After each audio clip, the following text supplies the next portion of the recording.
கிறிஸ்துவுக்குள் பிரியமானவர்களே, வாழ்க்கையில உங்க பாதை மிகவும் கடினமாக உள்ளதா? எந்த வழியில் போனாலும் ஏதாவது பிரச்சனை வருதா? உங்களுடைய உள்ளம் ரொம்ப உடையுதா? வாழ்க்கையில பாடுகளை மட்டும் அனுபவிக்கிறீங்களா? நீங்கள் நேசிக்கிறவங்க உங்களை இன்னும் அதிகமா காயப்படுத்துறாங்களா?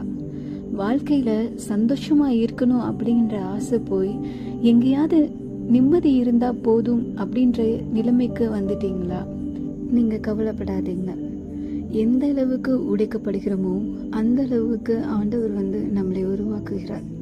வேதத்தில் நாம் இப்படியாய் வாசிக்கிறோம், களிமண் குயவன் கையில் இருக்கிறது போல நீங்கள் என் கையில் இருக்கிறீர்கள் என்று. கர்த்தருடைய கையில் களிமண்ணாய் நாம் இருக்கிறோம்.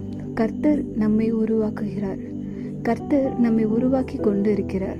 அதனால் நீங்க பயப்படாதீங்க, கலங்காதீங்க, திகையாதீங்க. கர்த்தர் நம்மோடு இருக்கிறார். இந்த வசனத்தின் மூலம் கர்த்தர் உங்களை ஆசீர்வதிப்பாராக. ஆமென்.